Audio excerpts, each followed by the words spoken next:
the tenderness of heart that is experienced towards Krishna is known as bhakti, right? When you look at Krishna and your heart just softens, and that's called bhakti. He says all other souls are servants of Krishna, and tenderness of heart towards them is called compassion. Therefore, compassion is included within bhakti. If you take the same heart, when it looks at Krishna, it feels softness. I love you, Krishna. When you take that same heart and you turn it towards all the other people of the world, that same bhakti appears as compassion. And so it's something that if it's missing in us, we don't have bhakti. Om Namo Bhagavate Vasudevaya. Om Namo Bhagavate Vasudevaya. Om Namo Bhagavate Vasudevaya.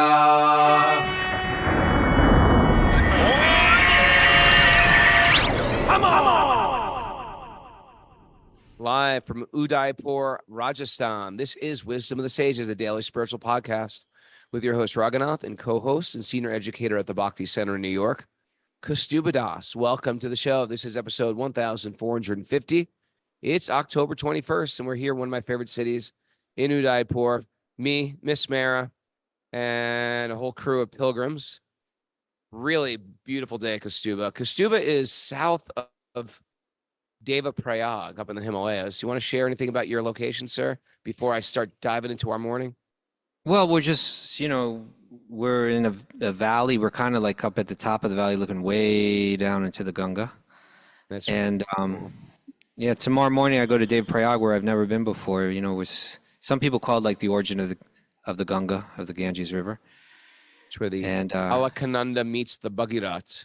Exactly. And there's the Raghunath temple there. Famous Raghunath temple. I think it's like 1,500 years old, that temple, or something like that, Yeah. There's also the place where Radhanath Swami bathed and got sucked into the river. And a sadhu grabbed him, dragged him back in. Kailash Baba. Kailash Baba. Great story. Yeah, I have to broadcast here from the lobby of the hotel because there's some internet issues. If people that are on the chat, let me know if there's a lot of talk going on in the background, and then I'll mute when I'm not talking if I have to. But if the sound is okay, then we'll leave it like this. Matter of fact, chat people can tell us how the reception is, etc. Live from India is, similar to live from Super Soul Farm. Things get choppy. Everybody's saying it's okay. Well, I will say, Kṛṣṇa, when I hear you're going up to the Himalayas, I thought you'd be sleeping on a stone bed and a sheepskin or something, but you look like you are living like the Maharaj over there. Raghunath, my life is in Krishna's hands, and if he wants me to sleep on the floor, I'll sleep on the floor. If he gives me a king's bed, then that's where I'll sleep. Well, it's good to see you. You are a king. You are a Maharaj, so it's good to see you there. We're living like the Maharaj of Udaipur. I wish you could have full. We're on the top level of the hotel. It has this sunken pool. It looks like Lakeview. Oh yeah, Lakeview, and the pool itself has like a gigantic mega chandelier over it. Like electricity and water, what could go wrong? Oh, they've got this incredible Krishna bathing with the gopis. What do you call that? A inlay? Mosaic with mirror glasses. It's quite fantastic. Udaipur really, they lean into this whole king thing. Bling. It's about kings. The king bling. But today, I tell you, we had something quite wonderful. We went into Jagdish Mandir, and I tell you, the devotion was flowing. It was just so wonderful. Yeah. And they all recognized us, and they just welcomed us in, sat us down, and we did this really fun kirtan for Jagdish Swami, the deity here. And Nice. it was great. An old, beautiful temple. And just singing, and the locals just like, it's just like, it was, I was looking at the faces of people that are new, that haven't been to India, and they're just like mesmerized. Like, it's like the biggest crazy. Let's get Ferdy, get over here. Come on, Ferdy, tell your story. I just want to tell Ferdy, you're new to this. I just want to hear. Ferdy's from San Diego. He's relatively new to Bhakti, but it's a lot through wisdom of the sages. Haribol, everyone. Hello, Ferdy. Hello. Hi, Kṛṣṇa. Can't wait to meet you in Yeah. Rishikesh. Yeah, it's coming soon. What did you think of the kirtan? Well, just explain the experience to people who've never. I've done it a lot there, and maybe I can't explain it, but explain it as like a first timer. I mean, the only thing that comes to mind is like it's otherworldly. Like, it's like no other experience I've ever had to see that kind of devotion, not only from the Hindis, but also from, just collectively as one group, just singing all together in pure devotion. It was like pure ecstasy for me to just be a part of it.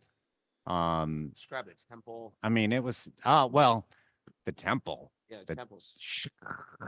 I have no words for the temples. It's just like magical, and I walked around Carved as we marble. circumambulated, and my eyes were just in wonder the entire time, just imagining what it must have been like back then to be able to experience it in that time, and just being so grateful to be a part of it and to see it in person, and just to be there. It was really, really spectacular for me, really magical. There was so much joy and such a party atmosphere. I felt like looking over at you and saying, it's not a unique thing. They're playing this game every day, all day long. It's like after we left, they're still doing it. Yeah. And I can't wait to go back. Are we going back? Yeah. Yeah. We're here for 4 days. Well, no, And we're gonna go back tonight. Yeah, we're please. Yeah, no, it was absolutely incredible. I mean, this experience has really been beyond my every imagination. So thank you for allowing me to be here. And Thanks, sir, Ferdy. Thank you. Ferdy's great. He's a great asset to the trip. It's a great name, Ferdy. Ferdy. It's like Ferdinand. Ferdinand. He would probably like a name like that. Maybe we should start calling you Ferdy, Raghunath. What do you think? Call me Ferdy. What's up, Ferdy? No, we already have a Ferdy. All right, too late. But yeah, a lot of Bhakti, a lot of fun. And what do you always say? Bhakti is more caught than it. What's that thing you said? Me? Bhakti is more, yeah, you say something like Bhakti is caught more than it's brought or something like that. I don't remember that at all. Something like you sort of like you catch the Bhakti fever from other people. You get inspired. And I tell you, this Caught mood more in than Rajasthan, taught? yeah, it's caught more than taught. That's what you say. And it really is. You sort of catch Bhakti there. And yeah, it was a great way to spend our morning. Yeah, it was just beautiful. That's all I'll share for now. Okay. I tell you, so when I went to the Jagdish temple for the first time, Yeah. first it was when Gita Priya and I went, we went like all around India for 6 months. And so I'd never been there before. And it's this, you got to climb these really steep stairs to get up to the top. It's right in the middle of the town, very quaint town. You climb these steep stairs, and then there's this Super really steep, cool, man. Like those would never Super be steep. legal in the United States. Yeah, right. It's like, sorry, this doesn't pass code. How many people have died walking down these stairs? And so, happily, You slipped once. I mean, who's going to slip on wet marble, right? With rounded edges. Yeah, and enthusiastic crowds.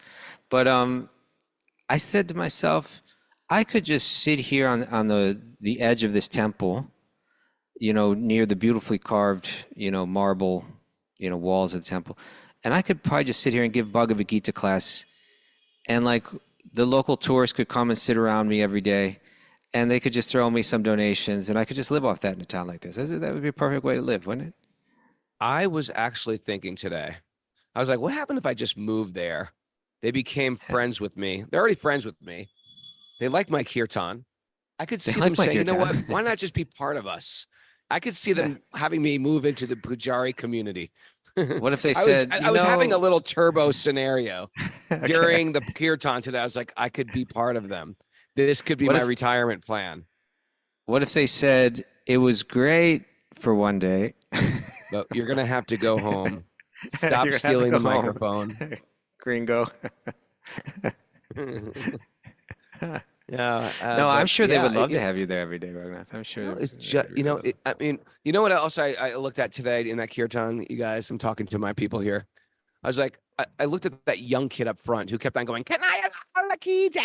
I was like, oh yeah, I get it. They're bringing up the Groms. He's like the new guy. They're bringing Oh, him yeah. up to start to take over the next phase of life. Centuries Yeah, of tradition, yeah, yeah. It just keeps on getting generations. passed down.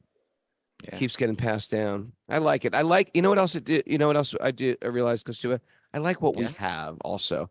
I like What how do we we have? do it. I like how Wisdom of the Sage rocks it. I feel like it's Okay. really down to earth. You know, truthfully, I don't know if I could bring it up, but all I'm saying is I like us. All that I'm saying is we're better than everyone. Yeah, I'm gonna say we're better. No, it's very You don't approachable. You believe know, that. okay. I saw some devotees come in when I first got there. And I went up to them and I was like, Harry Bowl, and they looked at me like I was crazy. And then, but everyone sort of recognized when they called me over. So I thought all these other devotees from some other Western or Russian, I don't know, they were white skins, and I thought they'd all join us, and they just saw me leading, and they're like, "We're out of here." I was just like, it's That just wisdom of the like, sages guy. I don't know what they were thinking, but Okay. I just like the wisdom of sage is cool. I feel like it's Hare Krishna 2.0.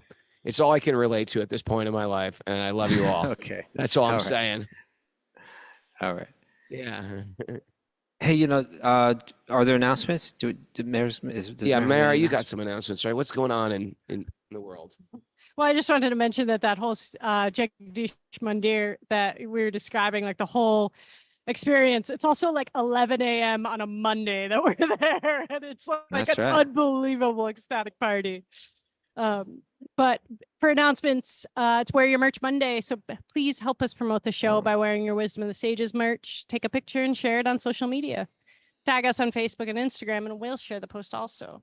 That's and how it then works. I think we're going to keep the show at this 8 a.m. time slot for the next couple days, if that works okay for you, Kṛṣṇa. Hey, I work around you guys, okay? You know what else I had a realization of today? And I bet you What now? guys did too. While we were in Kirtan, a bunch of Westerners having this Kirtan with a bunch of the locals having the Kirtan.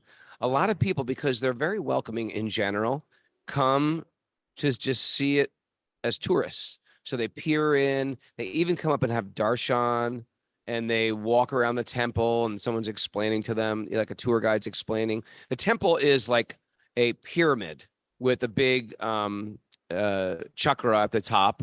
They say, overheard the tour guide saying it attracts energy from above and it cones out wide and you absorb the energy. And it shows that, and also all the carvings exactly like that. starts at the bottom.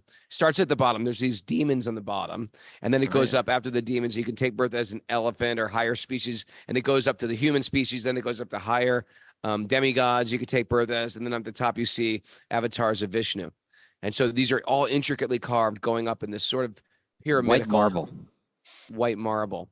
And so I was thinking, you must miss out on something completely being a tourist.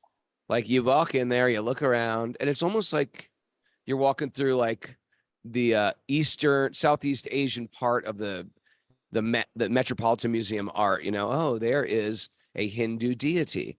Look, it's very beautifully carved.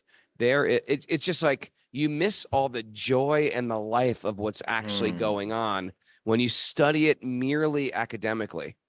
And Nice point. It is such I don't know what to say. It's such a joy. It's such a joyful tradition because let's face it, every small town in America was sort of built around a church. You know what I mean? There's big steepled church in all over America. When I was growing up in Danbury, Connecticut, big St. Peter's Church Europe. right in the center, all over Europe, of course. But it's not fun. This is actually tons of fun. Bring your kids, bring your family. You don't have to shame anyone. Everyone's welcome. People are loved. People are accepted. People are joyous. There's lots of hugging. You're hugging people you don't know. And I just you got to see the video I posted. This guy is so classic from last year. He's like, must be 75 years old, lost his material mind many decades ago. And he's one of the better dancers I've ever seen. But anyway, it's there. All right. You just see, it never ends. You know, Udaipur, I think I shared this with you before, but when I went there with Gita Priya, we were looking for some place where we could get prasad every day, you know, and we didn't know where to go. And so I just stopped someone in the street and I said, you know, hello, I'm looking for somewhere I can get Krishna prasad every day. And, you know, or at least there are Brahmins cooking, you know, is there some place you can recommend? Really? Yeah. What And do you then get? they said, I will take care of everything. And then they set me up in someone's home and they cook for me every day in that home. It's amazing. You just got to ask you for it. know, that's not going to happen Because in I New don't York. ask You know? those questions, I Gotta get ask those my questions. answers met also. I just say, give me good food, and I get it. But if I said, give me Krishna prasad cooked by Brahmins, I would get that too. This is Yeah. my problem, Kṛṣṇa. This is why you're actually smarter and wiser than me. You just got to ask, Raghu. Just got to You ask. just got to ask. Okay. Yeah. Now, have All you right. gone to see Vallabhacharya's Paduka there? In Udaipur? Yeah. When I was walking the padukas, his street there, shoes? some local temple priest came running out to me like, Vallabhacharya Paduka, come, you know. It's just a few doors down from the temple there. Oh, really? Okay, we're gonna ask. Yeah, it's I'll not ask not around. far. It's on that I'll ask street. my people. I'll Just ask go my out on the people. street and say, I'm looking for Vallabhacharya's shoes. Paduka. They'll send you right there. Yeah. Okay. Sounds like Kentucky, though, doesn't it? Paduka. What's that? A I paduka. think there's a town called Paduka in Kentucky. Oh, that would be cool. Living in Yeah, there Paduka. is. Paduka means those wooden shoes. Yeah. Yeah. You saw a shop that sold wooden shoes? Huh. Yeah.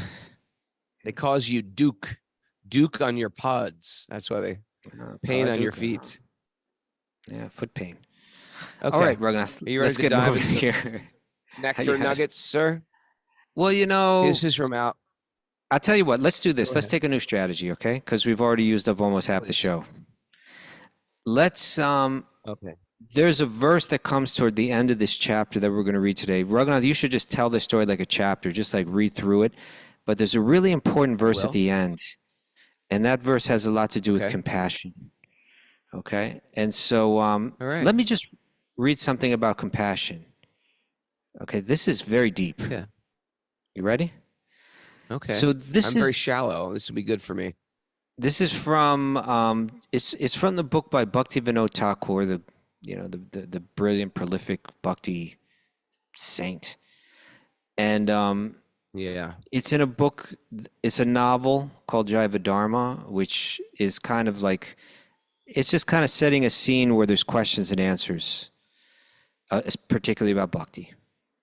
And there's Okay. a sage, there's a person named Nityananda, and he's asking questions to like a guru named Babaji. And he says Gotcha. this. He says, it seems that one cannot be a Vaishnava without humility and compassion. Okay? And Babaji says that is quite true. That's quite true. If you're a bhakti yogi, you're not a bhakti yogi unless you have humility, compassion. He says this is quite true. So then Nityananda says, then does Bhakti Devi depend on humility and compassion? In other words, if I don't become humble and compassionate, then Bhakti doesn't arise in me? And Babaji says, no, not like that. Bhakti is completely independent, right? Bhakti doesn't need anything to appear. But he says humility and compassion are not separate qualities, but they are included within Bhakti. So he says, then he gives some examples of how someone can express humility. I am the servant of Krishna. I am destitute. I have nothing. Krishna is my all in all. The bhakti that is expressed in these attitudes is itself humility. And then, so he's saying that if you have bhakti, you necessarily have humility and you necessarily have compassion. So if compassion is not in someone, then we can understand they don't have bhakti, right? Because if you have bhakti, compassion is inside it already, right? And then he shares this, and this is so profound. he says, the tenderness of heart that is experienced towards Krishna is known as bhakti, right? When you look at Krishna and your heart just softens, and that's called bhakti. He says, all other souls are servants of Krishna, and tenderness of heart towards them is called compassion. Therefore, compassion is included within bhakti. If you take the same heart, when it looks at Krishna, it feels softness. I love you, Krishna. When you take that same heart and you turn it towards all the other people of the world, that same bhakti appears as compassion. And so it's something that if it's missing in us, we don't have bhakti. You know, something worth looking into one's own heart. And Super nice. beautiful, huh? All right. Isn't that So profound? what do you say? Very. Yeah. What do you say we just burn Tear it through, up. Tear it. deeply absorb this chapter? So we'll Do start it. off with Sukadeva Goswami, aka Chapter the naked 7. teenager. Chapter Yes. 7, the naked teenager. Entitled? Entitled Canto 8, Chapter 7, Text 1, entitled, oh God, Lord Shiva drinks the poison. Lord Shiva Lord saves Shiva the universe. saves the universe by drinking poison. That's all he did today. What did you do today? I saved the universe by drinking poison. Oh, it's interesting you say that because we sang a whole Shiva song, or the locals sang a whole Shiva song today. And it was very similar to what you just said, like all the words. Okay. Sukadeva Goswami said, O best Narayanam namaskrityanam chaivanarotamam devim saraswatim yasam tatojayam mudirayat. Before he cited in the Srimad Bhagavatam, which is a very means of conquest, one should offer respectful obeisances to the Supreme Lord Narayan, and to Narayan Rishi, the supremest human being, to Mother Saraswati, the goddess of learning, and Srila Vyasadeva, the author.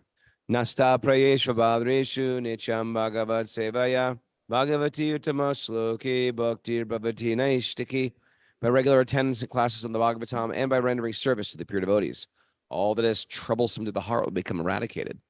And loving service to the Supreme Lord, who is praised with transcendental songs, will be established as an irrevocable fact. Om Agyana Timarandasya Gyananjana Shalakaya Chakshurin Milatam Yena Tasmai Shri Gurave Namaha. I was born in the darkness of ignorance, and my teachers are opening my eyes with the torchlight of knowledge. I offer my obeisances to their lotus feet. Reading from the Srimad Bhagavatam. Canto 8. Come on. Just chapter 7, text 1. Sukadeva Goswami said, O best of the Kurus, Maharaj Parikshit, the demigods and the demons summoned Vasuki, king of the serpents, requesting him to come and promising to give him a share of the nectar. Look, we'll give you a share of the nectar. You're going to be the rope, the churning rope, and we're going to hook you up with some of the nectar at the end. Okay. Seems fair. If I was a snake, I'd be like, okay, I'm in. Nectar? I was doing nothing anyway. I had no plans today. When I used my body as a rope. They coiled Vasuki around the Mandara mountain as a churning rope. And with great pleasure, they endeavored to produce nectar by churning the ocean of milk. Okay, so just, maybe we need to remind people that the Devas had been overrun by the demons. They went to Lord Vishnu, we need help. Vishnu encouraged them to churn this ocean of milk. Through that, they would get this life-giving nectar, this reviving, Amrit nectar literally means like deathless. It's kind of like this special potion. And but he said, you're going to have to cooperate with the demons, your enemies, in order to make this work. So demons and devas are together working to churn this ocean to get this special nectar. It's sort of like a we are the world come together. Yeah. All right. We are the world. We are the demons. The personality of Godhead, Ajita, grasped the front portion of the snake, and then the demigods followed. The leaders of the demons thought it unwise to hold the tail, so it was a trick. So they first grabbed. So the good Vishnu's guys idea. first grabbed the head. It's of reverse the snake. psychology. It was reverse psychology. And they say, wait a second, what do you do? What are you doing? We want the head. He's like, okay. The leaders of the demons thought it was unwise to hold the tail, the inauspicious portion of the snake. Instead, they wanted to hold the front, which had been taken by the personality of Godhead and the demigods, because that portion was auspicious and glorious. Thus, the demons, on a plea that they were all highly advanced students of Vedic knowledge and were all famous for their birth and activities, protested that they wanted to hold the front of the snake. All right. There's a conflict already. I don't know if you can hear what we hear, but we are right next to a mosque, I think, and they're doing their evening prayers real loud on the inner. Can you hear any of that? No. That's amazing. Okay, guys, just focus.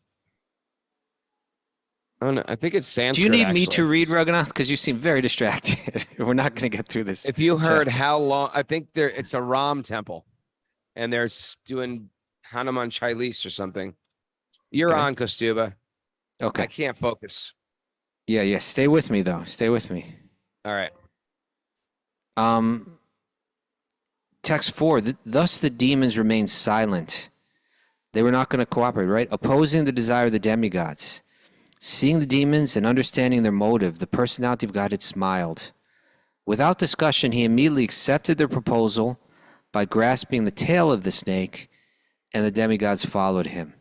So they said, okay, you want the head? You're going to have the head. We'll take the tail.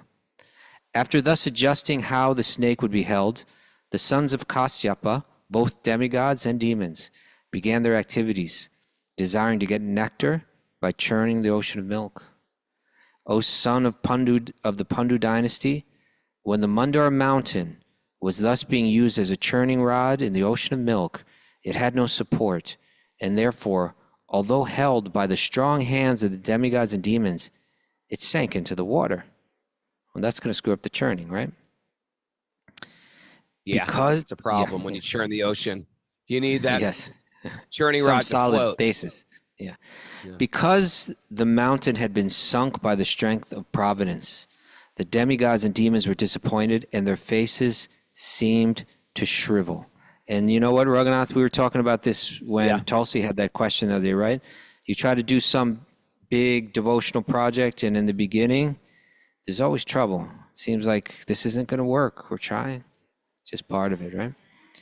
Seeing the situation that had been created by the will of the Supreme, the unlimitedly powerful Lord, whose determination is infallible, took the wonderful shape of a tortoise, entered the water, and lifted the great Mandara mountain. You can't make this stuff up.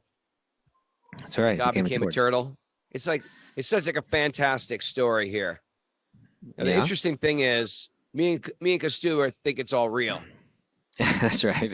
This is what we think. This is real. Why not? Because we say God's unlimited. Why not? Why not? When the demigods and demons saw that Mandara mountain had been lifted, they were enlivened and encouraged to begin churning again. The mountain rested on the back of the great tortoise, which extended for 800,000 miles like a large island. It was a big tortoise. Unbelievable. It's a big. Okay. It's probably a snapper. Well, everything else must have been big too, right? Yeah. O king, when the demigods and demons by the strength of their arms rotated Mandara mountain on the back of the extraordinary tortoise, the tortoise accepted. He must have been an incredible sight to see this tortoise. The tortoise accepted the rolling of the mountain as a means of scratching his body, and thus he felt a pleasing sensation. Little back rub. Right? Nice. Thereafter, Lord Vishnu entered the demons as the quality of passion, and the demigods as the quality of goodness.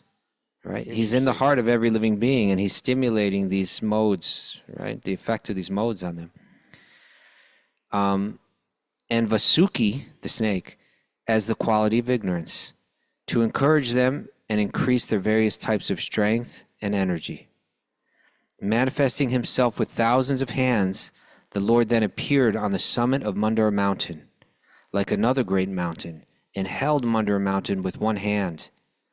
In the upper planetary systems, Lord Brahma and Lord Shiva, along with Indra, king of heaven, and the other demigods offered prayers to the Lord and showered flowers upon him. The demigods and the demons worked together almost madly for the nectar, encouraged by the Lord, who was above and below the mountain, and who had entered the demigods, the demons, Vasuki, and the mountain itself. Because of the strength of the demigods and the demons, the ocean of milk was so powerfully agitated that all the alligators in the water were very much perturbed. It's like shaking everything up. Nonetheless, the churning of the ocean continued in this way. Vasuki had thousands of eyes and mouths. That's the snake again. From his mouths he breathed smoke and blazing fire, which affected the demons, headed by Puloma, Kaleya, Bali, and Ilvala. Thus the demons, who appeared like sarala trees burnt by a forest fire, gradually became powerless. Right? So it worked out for the demigods. Okay, you want the head, you can have it. And then it starts vomiting fire. So Yeah. they were It's the better old off. trick. Yeah. Yeah. Yeah. It just seems like when you play the Bhakti game, there's no bad luck anymore. Yeah. That's Good or my bad, it's all takeaway. good. You play the Bhakti game, you win. Yeah. You play the material game, there's ups and downs all the lose. time. Yeah. Eventually you will lose. You might be riding high on the Ferris wheel, but that's coming down. Okay. We've seen it. Because the demigods were also affected by the blazing breath of Vasuki, their bodily lusters diminished and their garments, garlands, weapons, and faces were blackened by smoke. However, by the grace of the Supreme Personality of Godhead, clouds appeared on the sea, pouring torrents of rain, and breezes blew, carrying particles of water from the sea waves to give the demigods relief. When the nectar did not come from the ocean, despite so much endeavor by the best of the demigods and demons, the Supreme Personality of Godhead, Ajita, personally began to churn the ocean. The Lord appeared like a blackish cloud. He was dressed with yellow garments. This is Vishnu. His earrings shone on his ears like lightning, and his hair spread over his shoulders. He wore a garland of flowers, and his eyes were pinkish. With his strong, glorious arms, which award fearlessness throughout the universe, he took hold of Vasuki and began churning the ocean, using Mandara mountain as a churning rod. When engaged in this way, the Lord appeared like a beautifully situated mountain named Indranila. The fish, sharks, tortoises, and snakes were most agitated and perturbed. The ocean became turbulent, and even the large aquatic animals like whales, water elephants, crocodiles, and Tamingala fish came to the surface. Water elephants, water chickens, they got all kind of water. Cow. They got all kind of water animals. They all came to the It's an surface. ocean of milk. God knows what's even in those oceans. While the ocean was being churned in this way, it first produced a fiercely dangerous poison called Hula hula or hala hala hala. hala hala. O king, when that uncontrollable poison was forcefully spreading up and down in all directions, all the demigods, along with the Lord himself, approached Lord Shiva. Feeling unsheltered and very much afraid, they sought shelter of him. The demigods observed Lord Shiva sitting on the summit of Kailash Hill with his wife, Bhavani, for the auspicious development of the three worlds. He was being worshipped by great saintly persons desiring liberation. The demigods offered him their obeisances and prayers with great respect. The Prajapati said, and this is real important because it's interesting, and the commentators speak about this. They praise Lord Shiva as if he's Lord Vishnu. Right? Uh-huh. They speak of him. He's very close, and they say it's because Vishnu is working through him, just like all of us in one sense. On one level, of course, for him, it's like very much so. And so they're praying to Lord Vishnu in Lord Shiva, in a sense, to the power of Vishnu in Lord Shiva. The Prajapati said, O greatest of all demigods, Mahadeva, super soul of all living entities and cause of their happiness and prosperity, We have come to the shelter of your lotus feet. Please save us from this fiery poison, which is spreading all over the three worlds. O Lord, you are the cause of bondage and liberation of the entire universe because you are its ruler. Those who are advanced in spiritual consciousness surrender unto you, and therefore you are the cause of mitigating their distresses, and you are also the cause of their liberation. We therefore worship your lordship. O Lord, you are self-effulgent and supreme. You create this material world by your personal energy, and you assume the names Brahma, Vishnu, and Maheshvara, or Shiva, when you act in creation, maintenance, and annihilation. You are the cause of all causes, the self-effulgent, inconceivable, impersonal Brahman, which is originally Pada-Brahman. You manifest various potencies in this cosmic manifestation. O Lord, you are the original source of Vedic literature. You are the original cause of material creation, the life force, the senses, the five elements and the three modes, and the Mahatattva. You are eternal time, determination, and the two religious systems called truth, satya, and truthfulness, ritta. You are the shelter of the syllable Om, which consists of the three letters A-U-M. O Father of all planets, learned scholars know that fire is your mouth. The surface of the globe is your lotus feet. Eternal time is your movement. All the directions are your ears, and Varuna, master of the waters, is your tongue. O Lord, the sky is your navel, the air is your breathing, the sun is your eyes, and the water is your semen. You are the shelter of all kinds of living entities, high and low. The god of the moon is your mind, and the upper planetary systems is your head.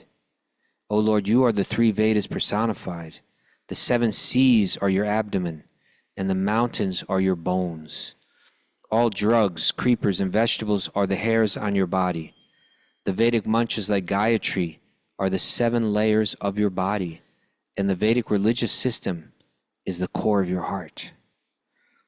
O Lord, the 5 important Vedic mantras are represented by your 5 faces, from which the 38 most celebrated Vedic mantras have been generated. Your lordship, being celebrated as Lord Shiva, is self-illuminated. You are directly situated as the supreme truth known as Paramatma. O Lord, your shadow is seen in irreligion, right? Which brings about varieties of irreligious creations. The 3 modes of nature, goodness, passion, and ignorance, are your 3 eyes. All the Vedic literatures, which are full of verses, are emanations from you, because their compilers wrote the various scriptures after receiving your glance. O Lord Garisha, since the impersonal Brahman effulgence is transcendental to the material modes of goodness, passion, and ignorance, the various directors of this material world certainly cannot appreciate it or even know where it is. It is not understandable even to Lord Brahma, Lord Vishnu, and the King of Heaven, Mahendra. When the annihilation is performed by the flames and sparks emanating from your eyes, the entire creation is burned to ashes. Nonetheless, you do not know how this happens. What then is to be said of your destroying of the Daksha Yagna, Tripurasura? I have to interject something here, sir. Yes? You cannot hear this because my mic does not pick it up, but we're sitting here baffled. The man now is chanting Ram's name repeatedly, like Ram, Ram, Ram, Ram, Ram, Ram, Ram, Ram, Ram, in a gigantic microphone you could hear maybe for 3 kilometers, but it's right next to us. And I think that we should not do the show at 5:30 tomorrow. We should do it at 4:30 because we're going to get the same thing tomorrow because they're generally very punctual in their worshiping of Lord Ram. So we're back at 4:30, people. You may continue. All right. He's just chanting Ram, Ram, Ram, Ram, Ram, Ram. Okay. So now they've said sir. that you're the person who drank the Kalakuta poison. Such activities cannot be subject matters for prayers offered to you. Exalted, self-satisfied persons who preach to the entire world think of your lotus feet constantly within their hearts. However, when persons who do not know your austerity see you moving with Uma, your wife, they misunderstand you to be lusty. And when they see you wandering in the crematorium, they mistakenly think that you are ferocious and envious. Certainly they are shameless. They cannot understand your activities. That'd be nice. Okay, they understand me, all right? Even persons like Lord Brahma and other demigods cannot understand your position, for you are beyond the moving and non-moving creation. Since no one can understand you in truth, how can one offer you prayers? It is impossible. As far as we are concerned, we are creatures of Lord Brahma's creation.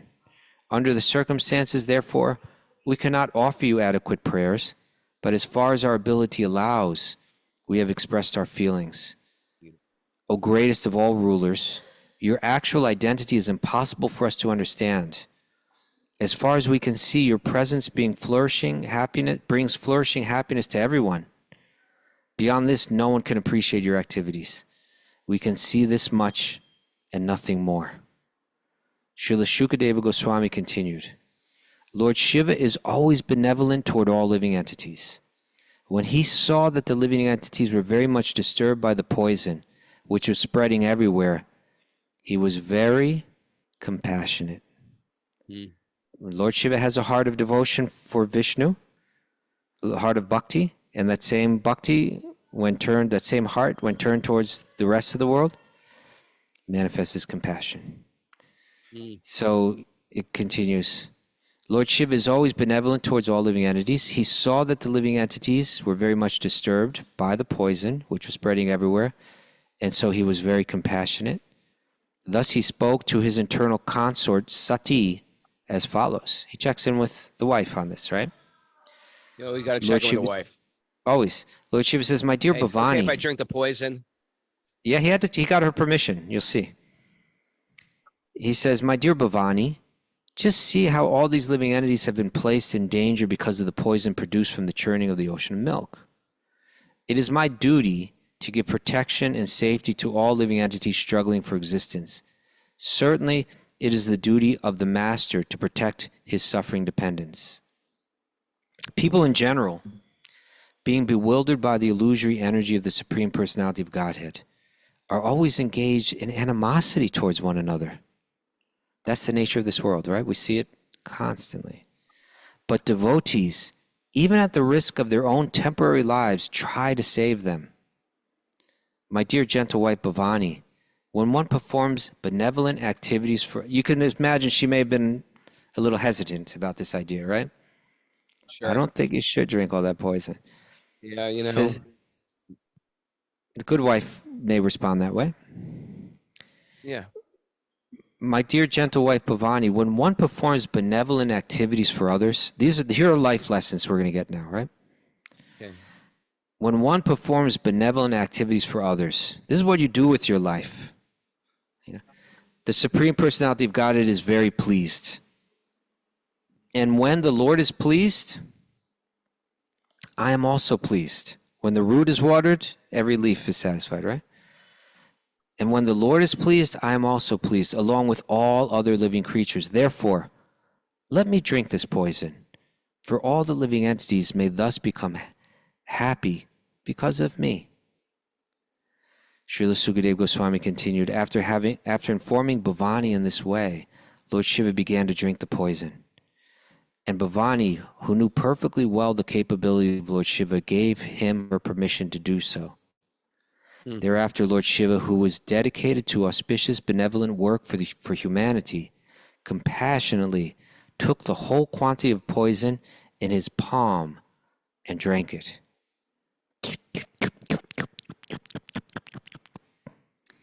As if in defamation, the poison born of the ocean of milk manifested its potency by marking Lord Shiva's neck with a bluish line. Therefore, he's called Mara. Neelkant. Oh, Hit it not out only of the did she park. say it, she gave it that dental T at the end. Neelkant. Neelkant. What did you say? You're 3 out of 2? What, 2 out of 3? What did you No, say? I said Ferdy also got it. Oh, Ferdy got it too. Nice, Ferdy. Okay. Good job, Ferdy. That line, however, is now accepted as an ornament of the Lord, right? Hey, when we do Like good a for scar. others, Yeah, maybe we You know, get scarred this up is a little my bit. Scar. Sometimes a woman gets stretch marks when she has a baby. Yeah, But every it's husband's glorious. thinking, you know what? It's beautiful. This is where my baby boy came from, or baby girl came from. There you go. All right. It is now this Raghunath. This is the verse right here. Okay, we got 3 verses to read. I'm going to read them all, and then we'll come back and we'll read some of the purport to this verse. But this is a famous verse, and this is a verse that everyone. No, they can think about this and think about how they would like it to affect them and affect their life plan, you know? Or is it Sukadeva Goswami speaking? It is said. You with me? Yep. You're chopping out a little. Just keep reading. It is said that great personalities almost always accept voluntary suffering because of the suffering of people in general. This is considered to be the highest method of worshiping the Supreme Personality of Godhead, who is present in everyone's heart. Right there, right? Maybe I shouldn't do this. Maybe I'll suffer if I do this. No, that's not the way that they think. They think God is in the heart of every living being. I'm willing to suffer on their behalf. Upon hearing of this act, everyone, including Bhavani, the daughter of Maharaj Daksha, will very highly praise this deed performed by Lord Shiva, who is worshipped by the demigods and who bestows benedictions upon the people. Scorpions, cobras, poisonous drugs, and other animals whose bites are poisonous took the opportunity to drink whatever little poison had fallen and scattered from Lord Shiva's hand while he was drinking. Uh-huh.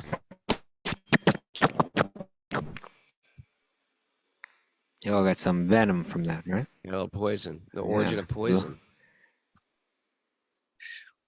Yeah.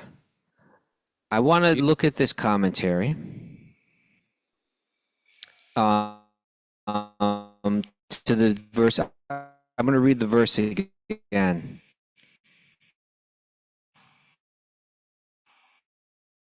That great personality almost always accept voluntary suffering. Look at the people who accept voluntary suffering to give relief to people.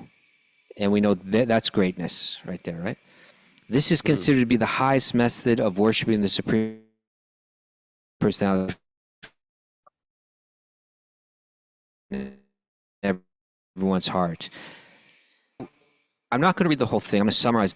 He begins by, he says, well, those are quickly recognized by the Supreme Personality of Godhead. And then Prabhupada always brings it to trying to share this knowledge with people, right? If you want to do the best welfare work, if you want to relieve suffering, the most important way is you share spiritual understanding. Because you could try to relieve one type of suffering and you don't relieve the other type of suffering. And then everybody's saying, why are you doing that and not doing this? And it's just, but if you can give people spiritual understanding, then it solves all the problems, right? It's like the panacea.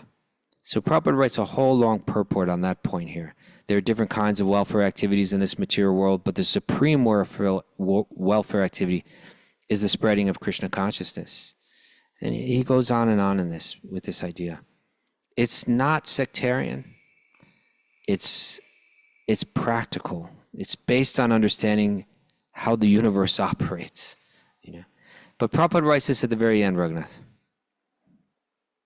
He says all the Shastras, all the sacred texts, conclude therefore that the spreading of the Krishna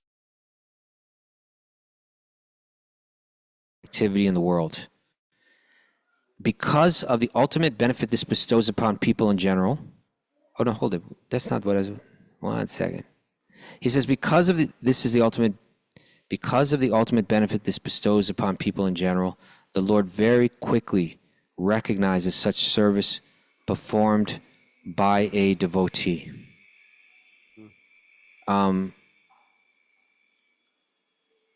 And then, oh man, I can't find what I was looking for.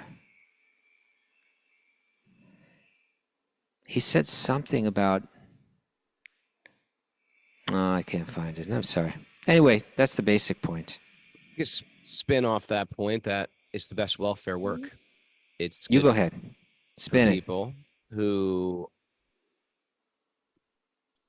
we were saying in class this morning that the person who's corrupt in their thoughts, if they see somebody suffering, they think, well, it's too bad for him. I'm not suffering. And a nice person in the material world thinks, oh, that poor person's suffering. Let me help them. A devotee sees the whole world. If they're disconnected, they ultimately will be suffering sooner if they're not doing it already. So you see every disconnected being is suffering. And therefore, we create an opportunity to be a bridge for them to their own source. And we assist them in their in them finding God. So therefore, to give bhakti is the best thing you could do for a person. Because if a person's in a whether they're in a seasonal up or down of life, bhakti is always there for you. Whereas otherwise you help them out for a moment when things are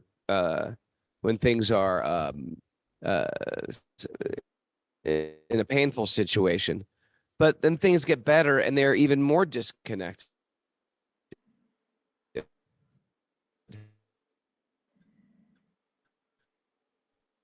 Whereas a devotee, no matter if we're for a devotee, even if we're joyful situation, we realize actually ultimately the highest thing is Krishna. And that's the reminder we have going through our head at every moment. So that connection with Krishna helps us through every season of life, all the ups and downs of life. That's what we really hold on to. We're not just holding out for good times when my body feels good and everything's rosy. We know that sometimes when everything's working out perfect, we can be the most disconnected. So bhakti is perfect 24/7, every season of our lifetime. And therefore, to give that away is the best thing you could give a person. It's the ultimate welfare work. There you go, Raghunath. That's a mic drop moment right there. Are you for? Why don't we leave it there? Thank you. It wasn't, we've been really distracted today because the Ram temple next door, it just took everything away. So we're going to try this tomorrow again at 4:30 instead of 5:30. But Okay. Miss Mara, do you have some takeaways for us today? Yeah. Let's see what Miss Mara's got. Can I have the mic? I do have some takeaways. Bhakti is caught more than taught. Good one. You just got to ask for Krishna prasad. Catch the bhakti bug. Ask and you will receive. Bhakti includes humility. Yeah. Bhakti gone viral. Making Wisdom Sage is making bhakti viral. Okay, that's all right. Bhakti includes humility and compassion. Spread it. When you play the Bhakti game, there's no bad luck. Nope. Bhakti in my That's a blood. Raghu one. Yeah. You can keep it. You can use it, Kṛṣṇa. I give that to you. Okay. Stay connected through all the seasons of life. Okay. Stay Krishna connected. Yeah. consciousness is the real wealth.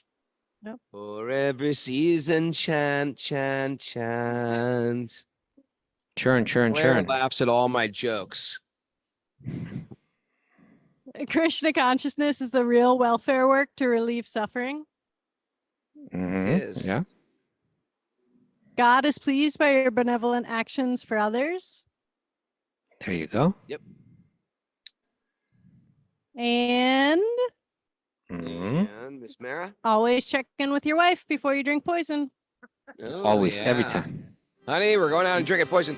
Hey, is it Catherine A's birthday today or yesterday? Yesterday, Catherine A's birthday. I Catherine thought A. We're day ahead. Catherine A, happy birthday over there. There's another birthday out there, wasn't it? No? Oh, Chanchal's birthday tomorrow. Oh. All right, everyone. Thanks for joining us. Sorry about the choppy show. And we'll see you tomorrow, Zoomers, at 4:30. Sending out some prayers for all the Wisdom of the Sages posse, our family.